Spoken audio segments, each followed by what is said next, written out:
ikibazo nyamukuru kihari ni inyungu z'abantu n'iki hajya tuvuga byo gutwara byo kugira ni inyungu z'abantu. dutera igikumu kuri amasezerano y'Arusha tutaratera ku igikumu, nabwiye Perezida Buyoya niyatwara icyo gihe amasezerano turayaronse mugabe inyungu z'abantu zizotwanikira n'ubu nizo zitwanikiye kugeza uno munsi ko amasezerano ngaha harimo ibintu byiza bishira mu ngiro byo dufasha kubaka iki gihugu uko tubyifuza, ngo kubera inyungu z'abantu zitararonka inyishu sinze mwaho zizonkira inyishu zikwiye kuko abantu barafise akayabagu kadasanzwe. Iyo hageze ku bintu by'amafaranga hoho ubu dafise amahera menga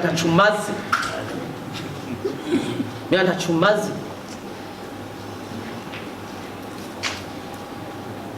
umukanya nari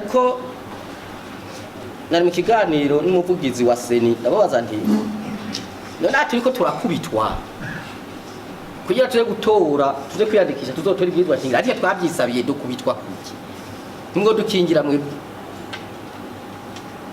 niganiro twahaririye rero dusanga n'inyungu z'abantu n'ubu zirahari nizirahera rero ibyo kugwa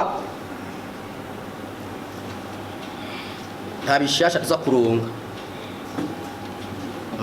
kuronka nagomba ariko mbanze nshikirize je cyumviro mfise kuko aha mubona ndashaje ndakuze. Iyo bariko baravuga ngo abasirikare s'abanyapolitike ngo abapolisi s'abanyapolitike cyo irantangaza, none bazokingira igihugu gute batazi politike? Tuje kubanyegeza ntibamenye ibikorwa mu gihugu ibiba, icyo twobabuza kugira aho begamiye, twobabuza kwambara imitamana no gukurikira ibya politike y'igihugu iby'inzego z'igihugu. Cyose numva n'abanyapolitike n'abandi bahakarorero ngura menga nabonye amakudeta nk'atatu cyangwa ane yose yagizwe n'abasirikare nandi bashaka ubutegetsi n'abanyapolitike. Cyo rero nugucumvikana ko muri kwa kuri ko turavugana n'abanyapolitike kandi si bibi ko umunyapolitike ikibi nukuyikoresha nabi. Ico kugwa rero aho tugeze hariho wakivuze umukoloneli hari ya ruguru yavuze ati musubiri Arusha muganire. Ntibyari nangombwa gusubirayo, ntibyari nangombwa gusubira Arusha kuko byose biranditse, ibyaduteranije ibyatujyanishije byose biri mu kigabane cya mbere.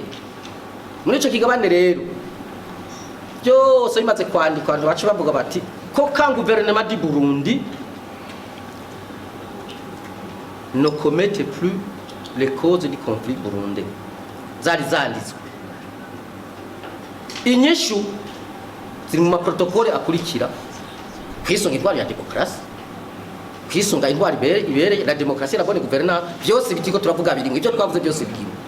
Kigabane cya gatatu twavuze tuti igisirikare n'igipolisi bitegerezwa gutunganywa ku buryo bidasubira kwitirirwa ubwoko, ku buryo bidasubira kwitirirwa umugambwe, ku buryo bidashobora gusubira kwitirirwa intara. Kikaba igisirikare n'igipolisi bihumuriza abarundi bose. Ushatse gukina politiki akavamwo akaja mu migambwe agakina politiki, ushaka gucuruza akavamwo agaca gucuruza. Twarashinze kandi yuko twosanura igihugu cyasambuwe n'intambara, ingene cyosanurwa birimo, ingene aba bose basinzikajwe n'ibi by'ugwimo twagiye tuza turacamwo byose birimwo.